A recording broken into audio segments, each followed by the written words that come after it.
Hi, Christopher Pogue here again with Anarchy movie reviews. This time I'm going to review Michael Moore's documentary, new to DVD, Fahrenheit 11/9. That's right. That's Fahrenheit 11/9, not 9/11. Yes, I know. It's called Fahrenheit 11/9 because Trump was elected on November 9th, if you may recall.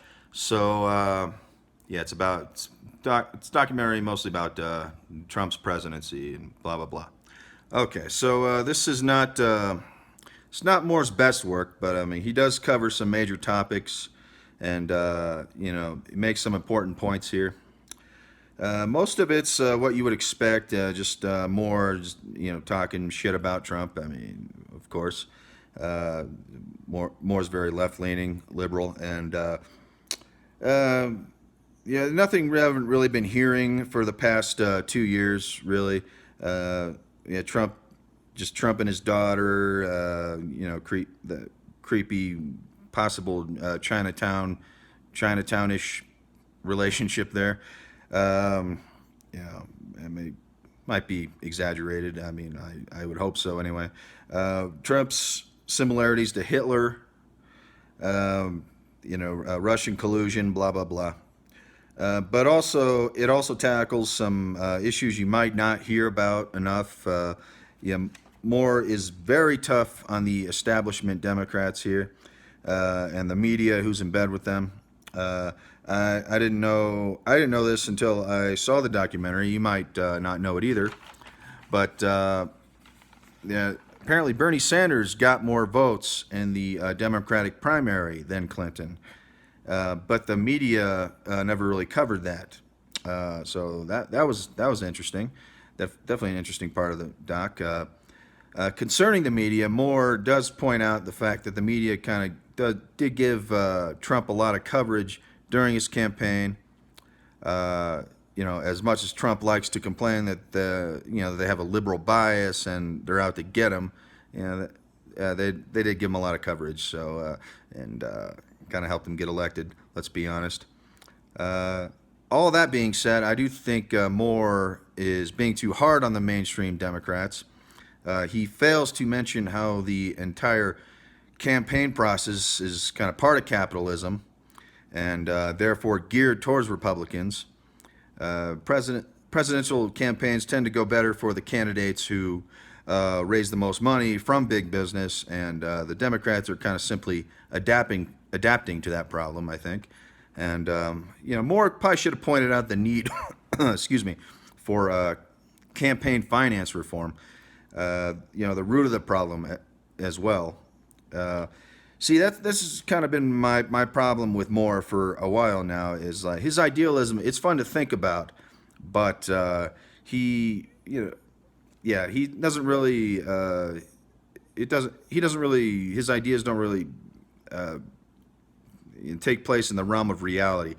He points out in this documentary pretty well that statistics that America is left leaning. Most people are for universal health care, gay marriage, and legalized marijuana. But but Republicans keep winning most of the elections, and so obviously the the political process is geared towards them winning. It's kind of rigged in their favor, and Moore doesn't really offer any practical solutions. So I don't like that about him. And yeah, so I mean, but why would he offer any practical solutions? He makes a lot of money making these documentaries, complaining about these issues, these problems. So there's that to think about.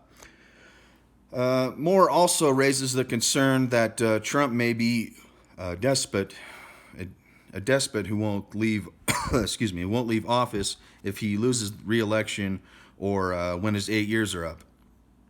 He makes a compelling argument with footage of Trump talking about FDR's 16 years and postponing the 2020 election. these are, these are hypotheticals, and maybe more he's being an alarmist, but I think he's right to point out the dangers of this possible abuse of power, so people can keep an eye on it. That is an important issue. Another issue I had with this flick is that it's a little unfocused. Moore, he spends a lot of time on the dirty water problem in Flint. I know, like, Moore is from Flint, but I thought this documentary was about Trump, and I failed to see the connection. Honestly, Obama was in office at the time of the Flint water crisis, and Moore, he shows footage of Obama drinking the Flint water, in a way like drinking the Kool-Aid of big business. I mean, this does kind of further Moore's point about mainstream Democrats selling out. So that's something, at least. Okay, so you might be confused as to whether I like this documentary or not. I would makes it easier for you. I'll give it a 6 out of 10. Okay, all right, just above average. Okay, so thank you for watching. My name is Christopher Pogue. It's been Anarchy Movie Reviews. It's the name of my channel, and thank you for watching. All right, Merry Christmas. Bye.